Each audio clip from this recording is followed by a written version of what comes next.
welcome to another talk with William WhiteCrow. We're sitting here on a lovely spring afternoon watching flowers and listening to the birds singing and occasionally wind chimes going off. Geese in the background. Geese in the background. Beautiful Yep. day. It is a beautiful day. And WhiteCrow's agreed to sit down and have a chat on the life, the universe, and everything. That's kind a of an good way to open- put it. Sometimes we'll be in a conversation, we'll end up in another area, but it all relates. Yep. Yeah, earlier we were discussing past, present, and future. You know, life. Yeah. Our past, present, Pretty future. much life, yeah. And how, you know, people say just live in the now, live in the now, live in the now, live in the now, which isn't really bad. It's not a bad thing to do. Well, it's And necessary. you do need to live in the now, but we also feel that we were talking about how it's important to know look into your past. the past, remember the past, and look towards the future. Yeah, you don't. There's an important thing right there, because the first thing that we have to do is really, we can't really learn anything unless we learn from the past. We have to delve back into it every once in a while and experience the emotions and all the aspects of it, so we can refresh our minds of things. That's how come as when you get older, you can look at kids and you're going to do something, you're going, don't do that. Mm-hmm. But I've always asked myself, and everybody knows, is when I see a kid getting ready to do something, if I know they're not going to get hurt in a bad way, I'm one of them kind of people who say, no, wait a minute, don't tell them not to do it, let them experience it, and then they do. And it's like, you're going to do that again? Mm-hmm. No, they learn immediately from experience. There's other ways to learn, watching people make the mistakes, but, when you're young, it seldom does that happen, But yeah, you have to look in the past. You always have to. That's where your memories, that you have right now come from. Mm-hmm. And so you have to learn from that past, definitely. And those who don't learn from their past, and those who don't learn easy by watching others make mistakes so they don't make them, themselves, have a tendency to live in the past. Mm-hmm. And to repeat the things that they've done in the past that weren't really that good. Right, because they're always trying to fix, the problem. Mm-hmm. And the problem is experience. And once they experience something, they tend not to remember it, because maybe a lifestyle, could be some type of habit or handicap they have. I can understand some of the mental and physical things that people have that create things like this. We can't say anything about that, but those who have good sound mind and abilities, we have to look at the world today, and that's kind of where we ended up in this conversation. Looking at the world, generationally, we keep repeating the same cycles. Mm-hmm. And the reason we don't break out of it is because we haven't learned from our past. And I mean historical past, too, of our civilizations, of governments and things. That's why we're in the fix we are now. Mm-hmm. And, yeah, very interesting. But the future? There's a ladybug on the computer. We are Just in stop by. nature, Hello, folks. how you doing? Doing fine, man. Want to say something? But the future, you have to. It's not living in the future, but you have to put your tentacle out into the future, because we're kind of octopuses in a way. We have many different interests, so we have a tentacle in each one of those. Mm-hmm. And then we have a tentacle in the past and a tentacle in the future, and we're like a third-class navigator, you know what I mean? And we're feeling these things, what's going on all the time. But in order for a person to move forward, you really have to look into the future and use your past to build right now where you're heading. A lot of people don't think of it that way. You have to take that knowledge you have now and create the necessary habits that you might not have. And you might hate those kind of habits, but if you want to succeed in your life and in all areas, you do have to make some changes. As I've always said, change is the only thing that is a constant in the universe. Yes. And you look at the galaxies, you look at humans, you look at atoms, you look at everything's in flux, But yeah, And you know, the future is something you have to look into, and you can kind of in a sense live it now. You know, I'm not saying you're living in the future, but you're living it now. A good example in a lot of talks that I've given and everything, I try to tell people, you have to live now the lifestyle you want in the future. Okay. You may not have the money, but you can have the mental capacities, the mindset, the spiritual and mental mindset, the physical mindset. I need to work out every other day or something like this. And we're not talking, you know, going out and killing yourself working out. We're talking something just to stay healthy. You know, walk fast, do cardio, do things like this. As you get older, you lose bone mass and muscle mass if you don't use it. You know, so figure out a program that works for you. You know, that's the key. People are trying to do everybody else's regimens, and they don't figure out what works for them. That's the key. You can have a trainer, that's great. Trainers push you, but you should have the mentality and the ability to push yourself. Right. And that's what makes success in people's lives, pushing yourself. Yeah. Yeah, it's all on how you look at things. Totally. You know, is the glass half full or half empty? You know, I want somebody that's going to be around me that's going to go, what if? You know, but at the same time be able to make a decision when they're, you know, in between 38 and 47% sure of what they're thinking or you know, their idea or their project. And then it's bring it to me, let's look at it. You know, I don't have to have 100% of the information. You know, I make a lot of my decisions on very little information, but that information is essential, the types of information I'm talking about. You know, if you're talking investments, you're looking at ROI, you know, return of investment on your investment, you know, stuff like that, on how much you put out. If you're talking about education, or same thing in a way. Realistically, it's exactly the same thing. What are you getting out of that investment? You know, you're gaining knowledge. But the question is then what kind of knowledge you're putting in your head. Right. You know, are you sinking submarines on a game? And what are you retaining? Yeah. You know, what are you retaining out of this? You know, declination, angles, you know, okay, you learn a little trig or something, but, and that's a mental thing, that's which is really good. But, you know, if you want to succeed and you want to have the life that all of us want to have, you can still have it even in these times. It doesn't matter. You just have to apply yourself in the right directions. That's pretty much what I see there. Yeah.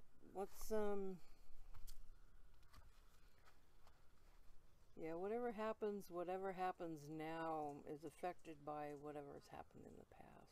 Well, you know what I really see a lot of the spiritual people, you know, we're high and spiritual, I know that and everything. We live life, but we have to live life. As I say, I'm a highly spiritual individual, but I'm a realist, you know, and what's going on in my life, the lives around me and in the world. And you know, you have to be that way. If you just concentrate just on your spirituality and that's it, you lose a concept of the real world that you live in physical plane, not the real world where our spirit is. See, they're still both real worlds, you know, and it doesn't matter if nothing exists until you observe it. It exists at that point in time. Therefore, you have to deal with it because you've created it. Okay, so the key is to learn those sequences and techniques and how to live, you know, in this existence. It's three-dimensional, you know, physical existence, and be as comfortable as you possibly can. You know, we've had the conversation about money. A lot of people, oh, money, this and that, because they're taught, you know, that way. You know, money isn't the root of all evil. It's the individual that has it and how they use it and apply it. Just like a gun, no difference. The money can sit on a table and never be used and never harm or do anything. It's in the individual's hands how they use it. You know, it's wrong or right. And what is wrong for one isn't necessarily right for another. You know what I mean? Or vice versa. You get my point of what I'm saying there. You know, but there's many paths to get to the same enlightenment.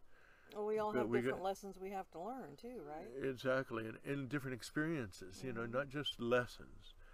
You know, I don't look at everything, well, I guess I do look at everything as a lesson. It's an experience, which is a lesson, you know.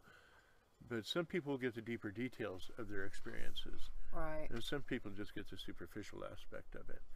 And people need to get into that deeper element of understanding what it is, but at the same time be able to function in their daily life without the fear, without the stress. It's an understanding of what a possibility can be. That's like in the prepping situation. It makes perfect sense to store some food and do this and do that. Just in today's world as much as it did in the old world, you know, back in the day of cowboys and Indians or whatever, you know. I like using that term. Everybody understands 1800s, 1700s, you know, things of that early 1900s. 17s, 18s. Yeah, you know, so, but the fact of the matter is if we got an EMP and the grid goes down, every single one of your resources is down and gone except for what you have. Stores are going to have 2 to 3 days worth of supplies in them, and there's not going to be any more supplies coming until military or somebody that has transportation that'll still work, you know, is able. You know, a percentage of vehicles going down, not all vehicles are going to go down when you have an EMP. Right. You know, if they're off, there's a good chance they won't. And now they're coming out with electric cars. And all this is, boy. you know, then it just, you get my point now, you know. You just store some stuff because you get ready just in case, you know, if there's an EMP. But then again, if you don't have an EMP, the technology we have can enhance life and make it really good, because it takes the stress out of life a lot easier, because you don't have to drive from point A to point B, because the technology can do everything online. And I know there's a lot of words, oh, security and cybersecurity and terrorism, and then, has that hit you? Hasn't hit me. I mean, you get hacked every once in a while, It's something like created that. to scare you. But if you're smart and you got stuff your stuff in different areas, if you get hacked, you can shut it down real quick and rebuild within a couple days. You know, a week at the most. The technology is there. The capabilities are there, and a human being should be able to do that with their mind also.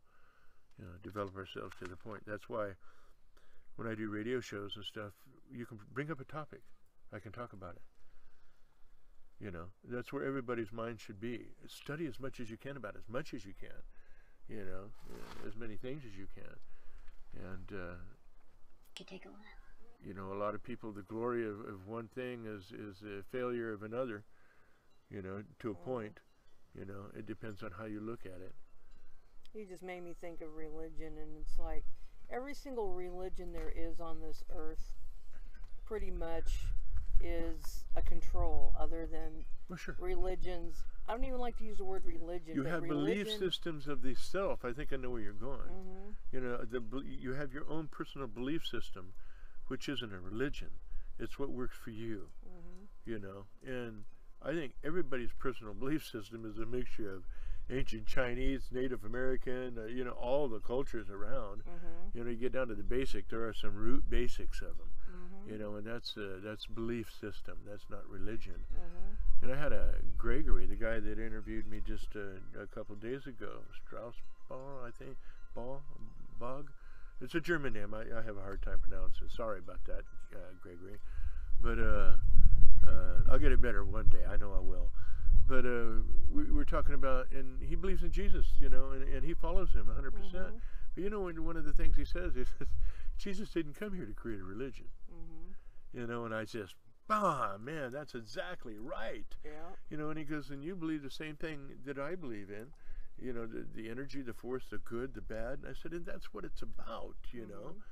And we've been distracted with all this politics and everything that's going on in the world. But since we have to live here, this is the key. And we discussed this, and he agreed with me 100%, as everybody does. When you really stop and think about it deep, you have to be able to turn the switch off of what's going on in the world, and be able to just look at you, your surrounding, and what you're doing then. 90% of your stress gone. If you got a bill, okay, it's a bill. Why stress on it? Why, you know, the money is going to come in. If you do have sources, it may be late, but if you're going to stress it, but it's going to give you a heart attack over a period of time. You know, you're going to end up mentally going stressed to the point of just not being able to function.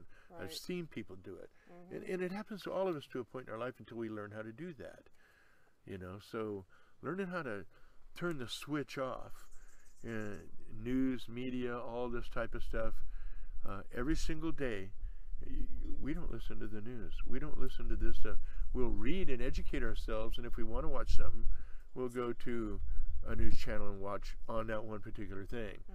But we're not inundated with daily news and stuff because we don't turn anything on. Right. You know, we apply our time and what we want to do in the areas that we want to do. And anything that's too negative or something, we just put it out. We know it's there, but we know it doesn't bother us. I like to listen or see headlines just to kind of know what the world is thinking right now. You know, kind of what's, you know, the way the mindset of the world is. Oh, yeah. But I try not to get really emotionally. Maybe that's it. Getting That's emotionally the key. involved. Emotionally attached to it. Look at it as an observer. This is happening out there. And if this happens, well, then this will happen. Okay, I understand that. You know, but I'm going to keep living my life and everything. And maybe it is wise to store a little bit of food or water and medicine and stuff like that, just in case. Okay, so now it's a new hobby. You know, just a couple of days, well, yesterday downtown, looking at some new stuff that they came out with, food types and everything, freeze-dried, dehydrated and everything. Well, this would be good for people to, we were talking about that. It'd be good to store, you know, besides the stuff you had to buy online, you know, and it was unfortunately, it was at Walmart, but there are other stores, Winco and things, you know. Let's face it, folks, you got to go to some of these corporations and stores and get what you get, even though you don't like what they have, because they may be your only source in that area. Right. So you got to get real about that. You know, we may not like this and may not like that, but we're not going to stop our personal and forward development, you know, in any way, or our security because it happens to be one store or another. You know, we prefer to do shop over here, this and that. But if they don't have the supplies, you know, you get them where you can. Yep, and adjust to what you have to make it good and work for you. Yeah, exactly. You know, and a big thing is don't worry about, you know, what others think and say. You know, you're living your life for yourself. You can take good advice, and if people say, oh, constructive criticism, you know, we'll stop and smile at that because criticism is criticism. You know, but it's okay because even out of criticism, you'll get something positive out of it. You've got to look at the positive aspects of what's going on in all aspects. Don't concentrate on, you know, positive criticism. Yeah, right. You know what? No, there is such a thing. Well, maybe what do you think about doing it this way? That's advice. You know, I don't like to use the word. I'm going to give you some positive criticism here, because criticism, a word people immediately attach to it as like negative. You know, so I said, I got some advice. You know, I've done this. This has happened to me this way, and maybe. What do you think about trying it that way? You know, therefore you're not putting somebody on the spot, and you're not immediately creating some type of barrier. You know, in teaching, you got to look at it that way, and never say that something is right or wrong. That's for them to experience. You can say, through my experience, I've learned this or that, and we have. And be a role model for people in our lives. All parents have to be role models. We really do, especially nowadays. You know. Yeah, it's hard not taking things personal, but people do that you have to learn how. You have so to learn. much. You know, I know people that like go to a store, or go to a doctor, or go to wherever, and the receptionist or the cashier or whatever is being a real jerk to them. You know, and they'll take it personal. Oh, they just didn't like me, and they get all upset. Oh, that person didn't like me. What did I do? Well, you got to stop and think that maybe it isn't you. It might be something going on with that person. You know, maybe that person's having a rough day or having a rough life. Also, look at the person that was just in front of you too, the one or two, because usually when you're in line, you see 2 or 3 people ahead of you. It has somebody push the button.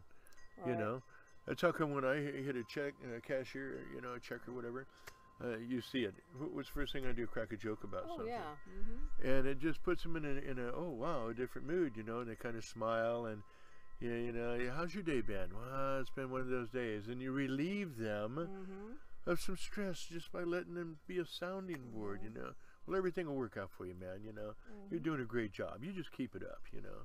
You know, some people forget that other people actually have lives. You know, and actually have... but at the same time, we expect other people to be able to put themselves in check under certain situations. Which was funny that we have to stop and look at ourselves and say, do we do that? You know, we may bitch at somebody else for not doing it, but we might not do it either. You know what I mean? That's how come it's really important to just you know, disconnect, you know, from the situations that are going on out there and become the observer and smile. Because you can watch a group of people and see something going on and say, this is going to happen, this is going to happen over a period of time. And then you start understanding that your observation ability starts to fine-tune itself, you know, to the emotions of crowds and people and things that are going on. You know, that's why I like watching the political agenda right now, you know, and what's going on there. Even highly advanced spiritual people are arguing with one another and this and that. And if you don't want to make a choice, then that's fine. Don't make it, you know, don't make a choice. Let others make their mind up on whether they want to vote or not, because maybe they feel it does do something for them. Maybe it does do something for them personally. Even though maybe their vote don't count past the electoral, by them putting in their vote makes them feel good. Right. You know, that they're trying to do something in the right direction. You know, and that's a good thing.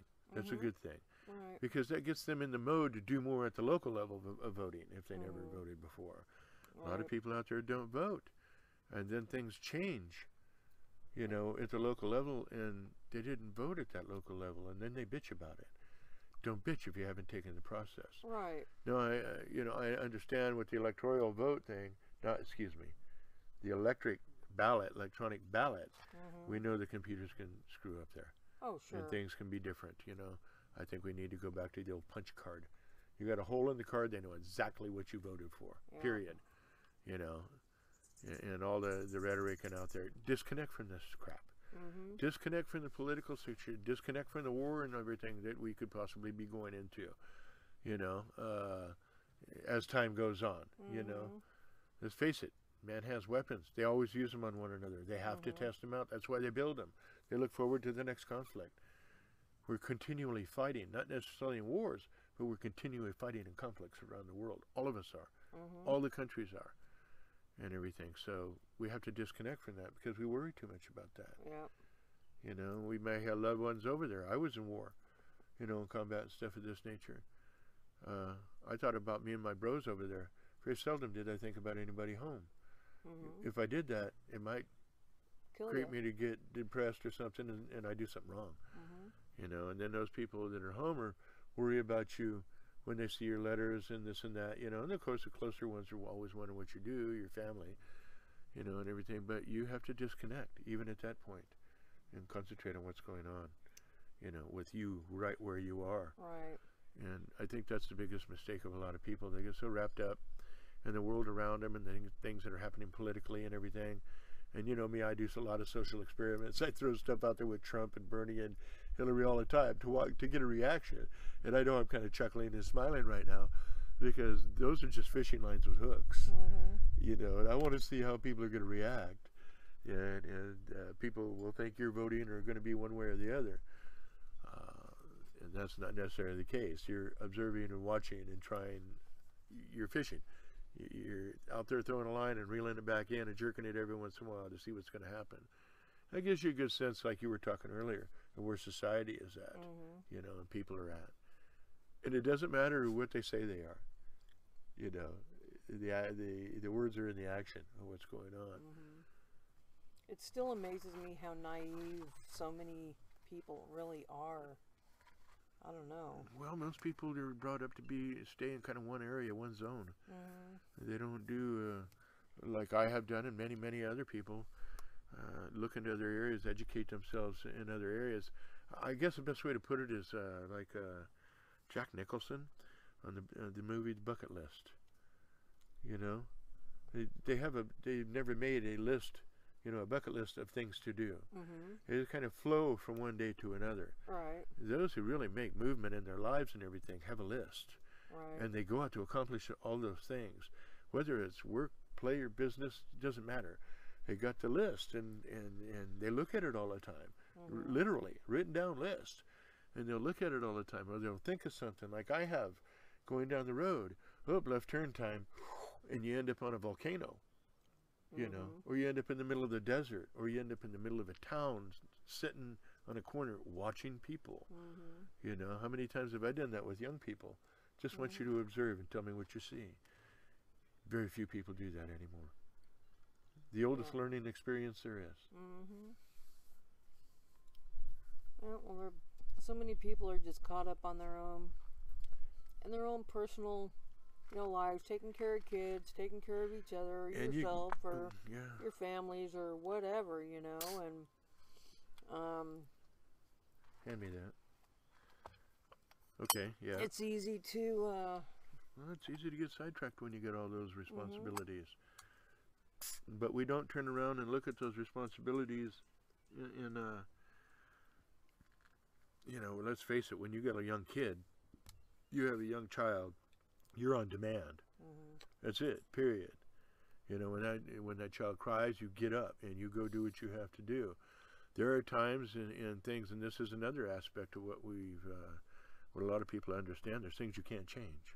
Oh, sure. And it's just accept it. That's the way it is, and everything. And if there's a couple and single parents have a really hard time because they got to do everything. The world isn't like it used to be, where people would work through their problems, and and if they needed counseling, they go through counseling, and that in tribal things, they go see elders and talk. And things, and they'd work things out and everything. People don't. It's throwaway society now. I'm done with this. I throw it away because so and so looks better over there, or has a little more cash, or this and that. People don't have the stick-to-itiveness and the understanding of, why did you get together in the first place? Because I love this person. Then why aren't you really busting your ass and working together to make things work no matter what? Now there are certain situations where you do need to get out of the relationships. Oh, if it's violent, and you're getting beat down every day and a gun stuck in your face or something, then you need to get out of there fast. Because you can see on the news every day what's happening more and more. And get out of the situation safely. And keep your eyes peeled. It's just the way it is nowadays. A lot of people out there see the world as it's ending. No, it's transforming, it's changing, but it's not ending. We're just going to have to adjust ourselves a little bit. We've done damage to this planet. We've enhanced its natural cycles, and that's what we're going through right now because of our consumption and need for more resources and power. And that's the way it is. The planet's at a certain point right now. We're just going to have to accept the changes it's going to make for at least the next 100 years. Just the way what's in the system right now. And, we go from there. But, yeah, we have to accept some things. Number one, there are governments. We have to, give Caesar unto Caesar what Caesar wants right now until it changes. There is not going to be any changes unless populations stand up en masse and do something. If we're going to sit around our butts and armchair warriors and armchair scientists and armchair this and that, nothing's going to get done. We'll sit there and be like squawk boxes talking. But you're still in your comfort zone. You haven't stepped out of your comfort zone to go do something yet. And I'm not advocating violence or anything, but I do see some major social unrest heading our way. And it's in every other country in the world right now. And happening even more so wherever these new immigrants are going. I'm telling you,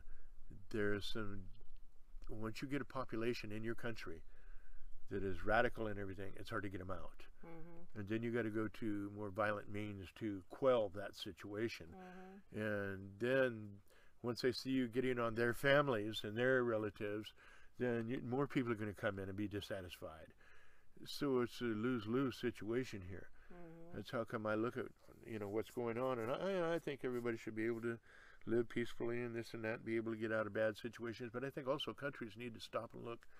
If this element gets in our country, what's going to happen? Look at history; it'll tell you.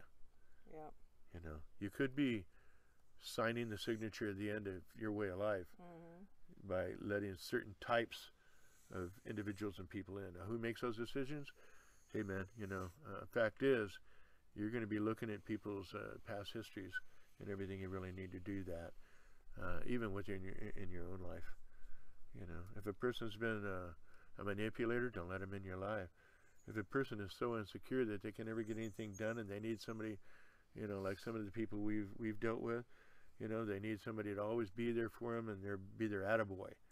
You want stronger people around you than somebody needs an attaboy. You can help these people try to become strong, but some people are stuck in that rut and they'll never get out of it. Right. They're so insecure with everything in their life, and everybody can come out of that. They just have to want to. Right. They have to get tired of it.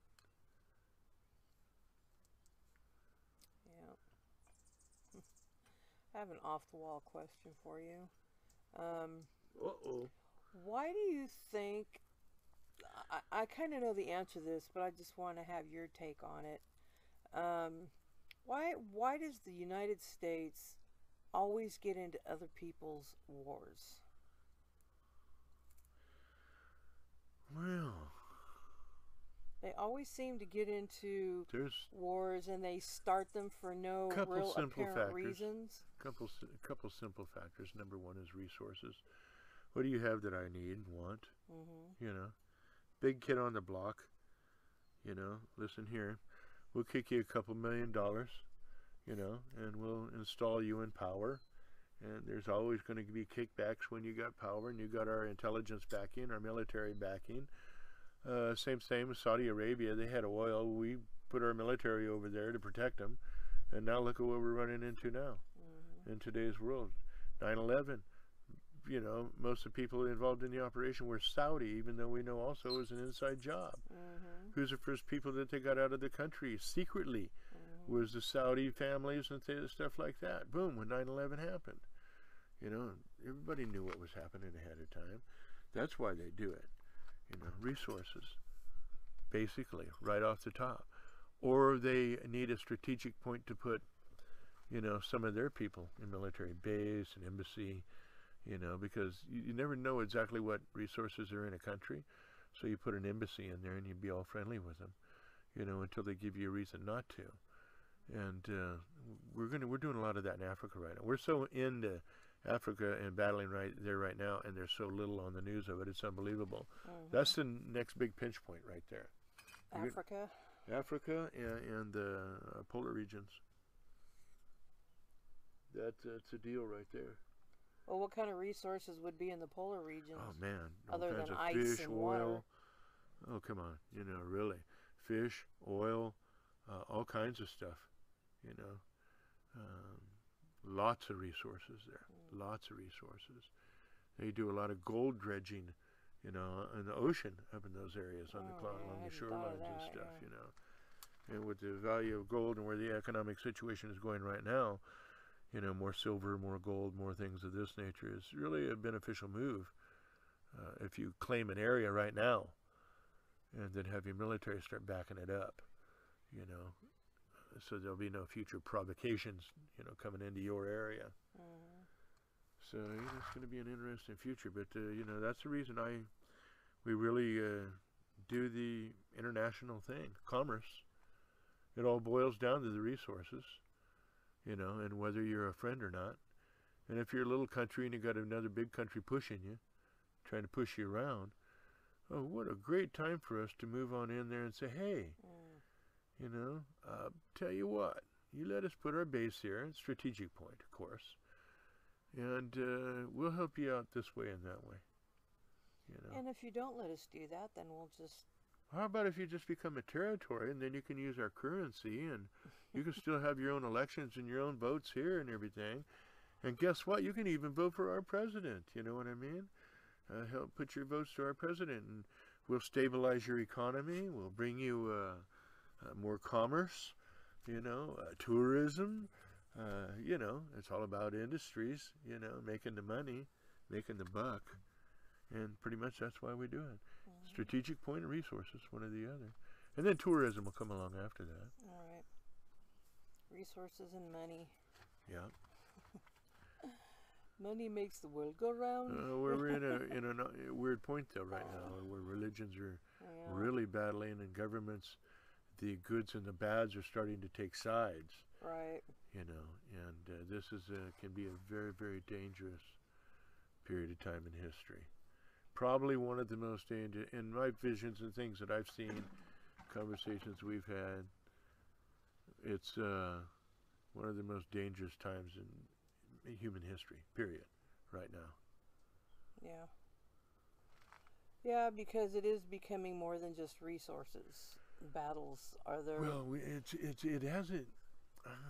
Kind of, you're right, and kind of, you know, it's a few other things. We're dwindling on resource. 7 point something, let's say 7.45 billion of us now on the planet. And I know people say, oh, there's plenty of resources, blah, blah, blah. Well, it takes resources to go get those other resources. Some of Mm-hmm. those resources are dwindling because of the heating, the changing of the planet. Migratory routes are everything's changing on the planet right now. It's trying to rebalance and resettle itself, as is humanity. That's dangerous Right. because now we're going to war over resources. The only reason we went into Iraq and Saddam Hussein, he didn't have weapons of mass destruction there. They were already in Syria. We already got the intelligence reports. We already know. They went in there to establish oil companies and get all those resources backed up so we can get some. That's it, period. And go. Go that way, George. It's okay. You can't be under us. My dog's trying to get under my legs. It's okay, buddy. I'm sorry. I got to scratch his ear here for a moment. Yeah, he just come over and said, Dad, I need my ear scratched. There you go. Yeah, but, very precarious. And unfortunately, what was it, 35 years ago? We were talking about the global situation. And I said the ones that we were going to really have to watch would be Pakistan, Iran, and North Korea. Mm-hmm. Because all Yeah, these you've always third said world, watch North Korea and those places, yeah. and because those third world countries that are under all this, pressure and everything, are going to become nuclear powers one day. Right. And then things are going to change, and things can change mighty quick. And India's really got a lot of industry and stuff now. They're actually finding that India has got a higher rate of Highly educated people. I mean, their economics, everything is going whoosh. They're doing good. Yeah, but they're also, because of all their industry and what they're doing, they don't have a lot of laws against a lot of that stuff. They're creating a lot of pollution and so on. Oh, sure. They're becoming almost higher. They're pretty well equal to China right now, but they're kind of starting to go above China on that. I see where you're going. The facts are, any third world country that comes into modern technology is going to have an industrial age, and along with that industrial age comes more pollutants. That's it. And all these countries that are developing with multi-millions and billions of people, they have to industrialize. It's part of the process. Right. So they can provide clothing, shoes, the textile industries, the commodity industries, bringing more food in, more. It all turns out that way. And until our technology gets to the point where we don't have to do certain things, have that coal power, power plant, to run their electricity, where they can have solar or some type of renewable energy source, and even having a renewable energy source, that really cuts down on the cost of doing business and the pollution and everything once everything is installed. Mm-hmm. But until our technologies we actually have the technologies right now, they just don't use them in mass, and they're starting to, which is great. Then this industrial revolution era will put out less pollutants over time, and things with the rise and more usage of modern technologies. Definitely. Yep, I just heard that, a week or two ago that was the case, and it kind of surprised me in a way, and then it's like, well, maybe not. I can kind of see that, because they had a huge population now. Their population's growing pretty fast too. Definitely. So, yeah. Definitely. Yeah, resources. And it all revolves. We're mass consumers. Sure. And people, we've cut down our use of everything. Where we are, we're 100% off the grid. Oh, personally, yeah. Everything else is trying to make. And I don't look at it as making my carbon footprint smaller. I look at it as being independent from the grid and independent from a government, independent from a complete system that I don't need. Right. If I can do it myself, why do it? I mean, why not do it? Excuse me. And I like my projects, and as you get older also, you have other projects you want to do. Instead of putting my money into a grid, I produce my power. I store it. On a windy day, you can have a wind generator going. Sunny day, solar panels going. You know, if you have cloudy days where all of a sudden, then you can fire up a backup power plant. But even that power plant can be a renewable energy source that you're using, you know. And you end up creating a smaller carbon footprint just because you want to live a certain way. Right. And, you know, I have no need for anything else because you know, I produce enough power for everything. You know, my lighting, everything, a lot of people, and simple ways to do it too. I got a new video I'm making out there showing, you know, emergency lighting, of course, and I've done a few videos on it. Right. But you have the little solar lights that you put outside, you know, for your yard. You take them off their little stick and put them in a jar or glass. And you can have different colored glasses, have different color lights, and put them in your house in the evening. Sure. You have night lights. All you do is pick up them jars of glasses, put them out on your porch. They charge during the day. You have lighting forever. You never have to turn on a light in your house and use main grid power. You know, the outdoor lights that turn on when you walk up, you know, to somebody's driveway or their yard. What have I done? I put those solar panels outside my house and the lights on the inside. So as you're walking through a hallway or into a room, boom, light comes on automatically. You don't have to have a switch. And I can adjust the time that it stays on. Or it stays on until I walk over and I reach up and flip the switch to full-time light. Right. And then I got light just like anywhere else. But do I go pay the power company for my power and my lighting? No, I don't. You know, I've educated myself in, you know, what I need to live. And we're pretty damn comfortable. Yeah. I think it's kind of cool that they're starting to do things like that now. They're starting to, for cities. Smart homes. For cities and things like that, they have glass now that actually solar panels. will take cells in it. They're glass solar panels. So yeah, if they put those like on you know, sky, you know, high rises and stuff, skyscrapers or whatever, they'll be able to you know, turn everything solar. Right.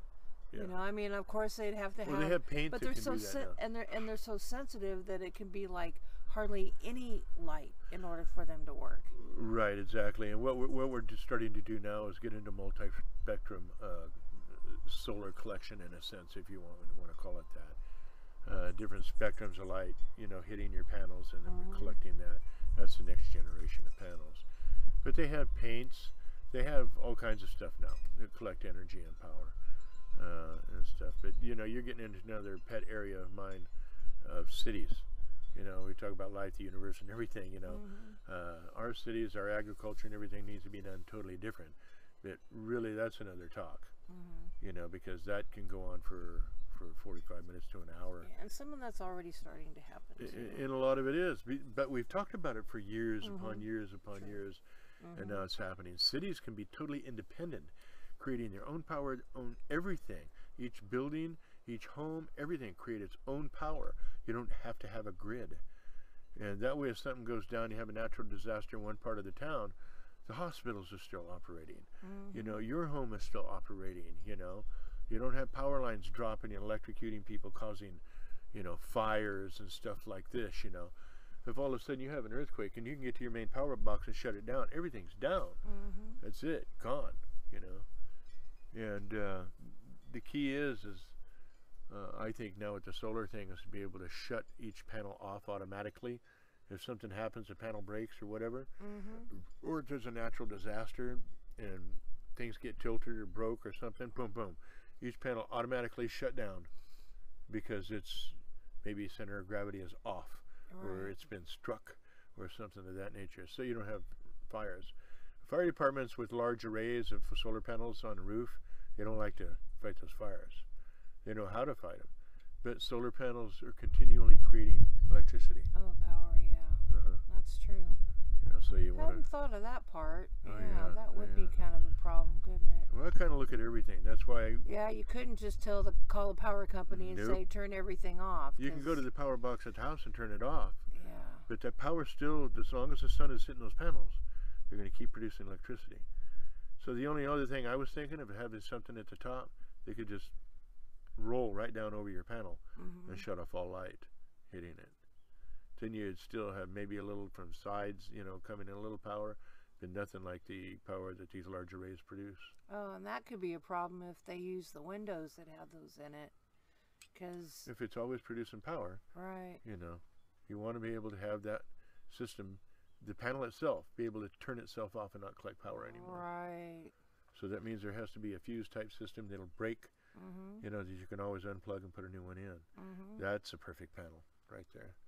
And I know somebody's going to do that now because they heard it on this recording, you know, but I mean, these are other little invention things and ideas you have. And there again, you got to use your intelligence. You could create a new business. Now you just created a new business right there with being able to put something into your solar panel, plug it right in the end with a circuit breaker. So, and when the rest of your wires coming off of that, so if something happens, that circuit breaker, whatever, you know, unit will pop, and that panel can't produce power into the main wiring anymore. Totally safe way to do it. Yeah. They don't have anything like that. They have the two wires running into your box in your house, but those two wires are still live. You want to be able to shut it off right at your panel, right now. Yep, that would be a good idea.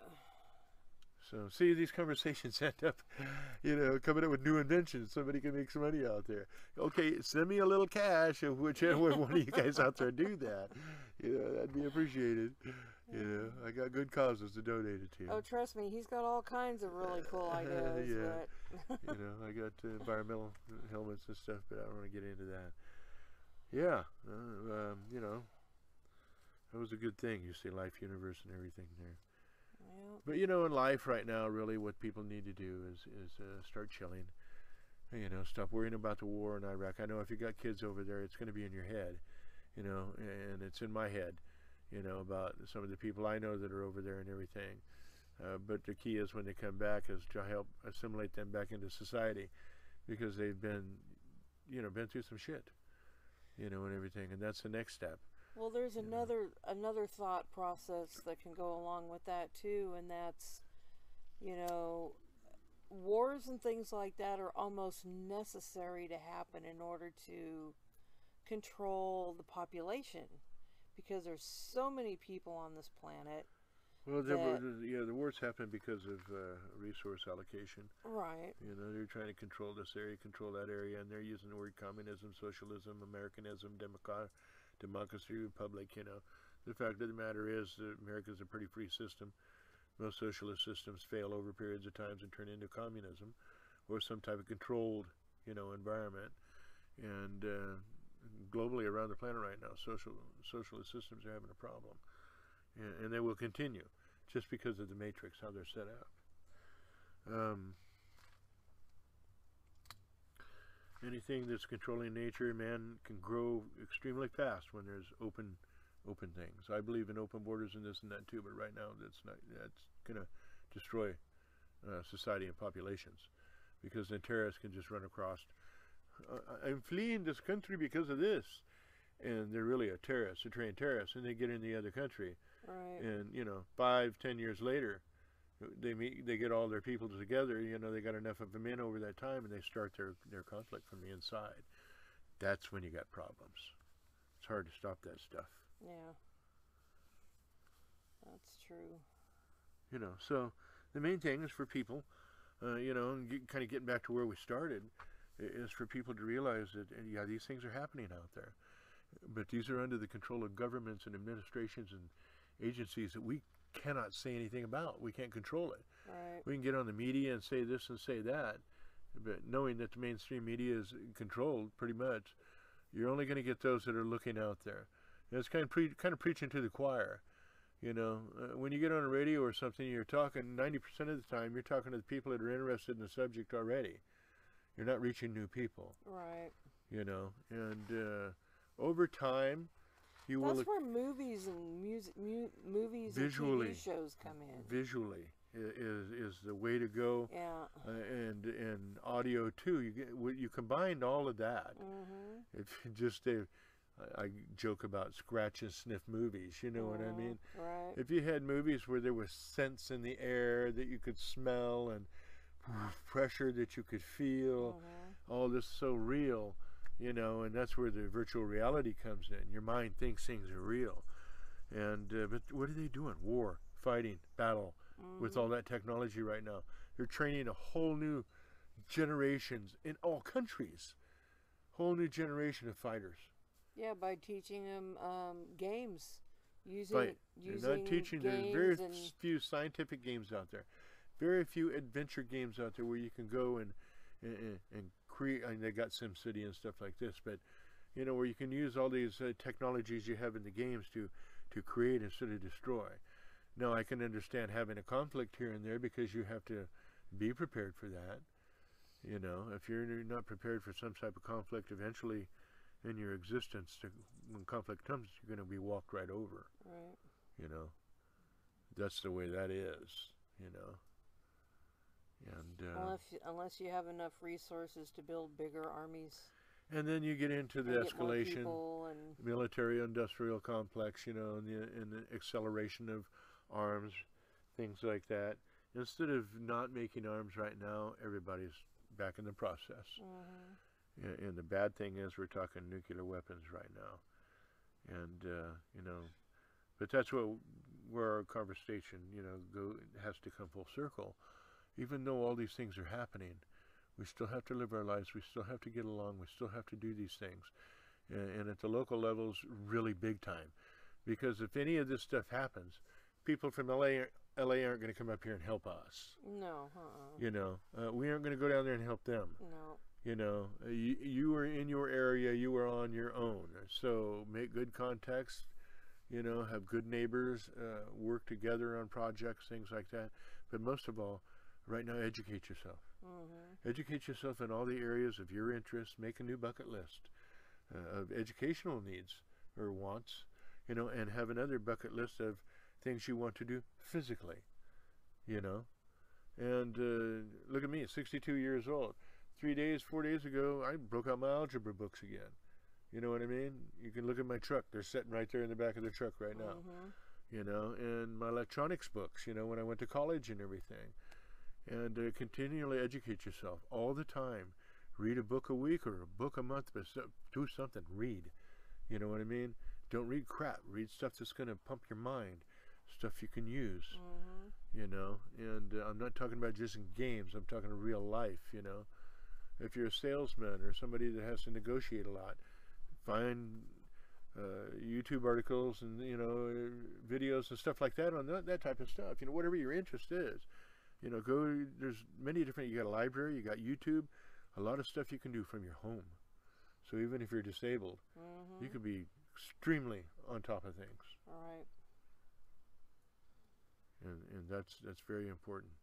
And by educating yourself, you always are, as we know, gaining more knowledge, but you're always taking a step up in your personal civilized aspect of civilization, you know. You're not down here in the low rung, hey, come on over here, I gotta lift this pole. Oh, dude, Jack, you got a tractor right next to you. That thing weighs 900 pounds. Why should we do it? Take a chain, wrap it around the pole, take the bucket of that, you know, deal forklift, tractor, front loader, whatever, and just lift it up and sink it in the hole. We'll just guide it. There's a big difference. You know, one just wants to use their muscles and get out there, which is good to stay in shape, but the other one's using their mind saying, wait a minute, that's 900 pounds. There's only 2 of us? Are you freaking crazy? Yeah. Let's use a tractor. If you don't have a tractor, and the EMPs hit, well, let's take 3 poles and put them together and take that come along over there, this manual, and hook it around there. And let's drag this thing over here, you know, little at a time, and with that tripod, we'll pull it up and stick it in the hole. So many ways to do it without killing yourself, you know.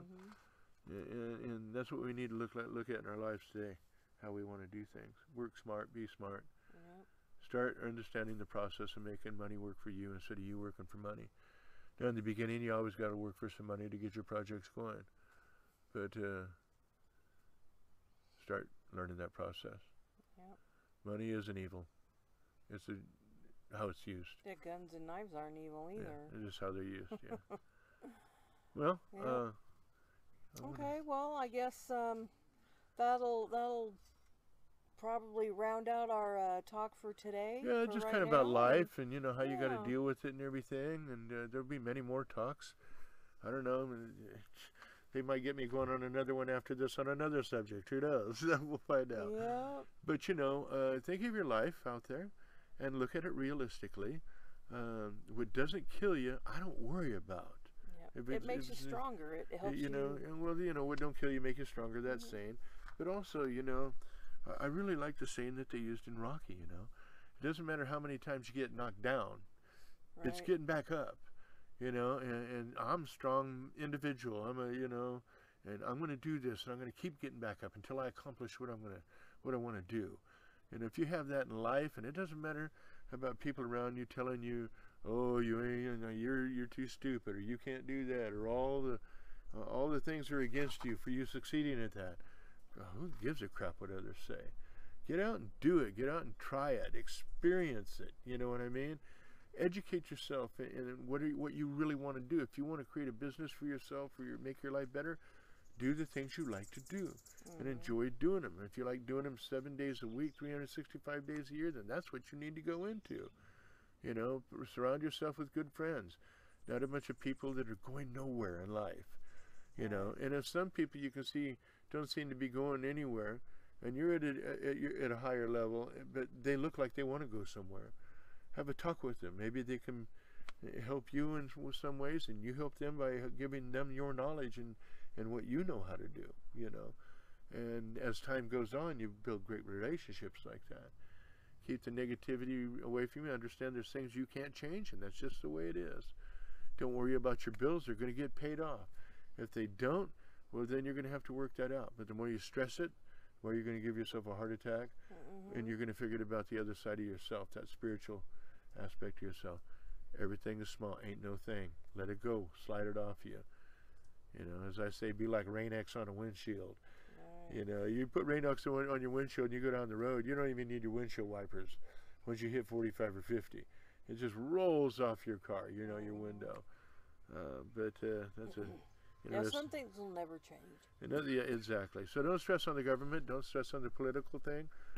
You know, look at all the people that are fighting one another out there. That's not where you want to be. And if you're a spiritual person, shame on you for arguing back and forth on political issues because they don't mean anything anyway, except for at your local level. If you don't vote at your local level, then quit your whining.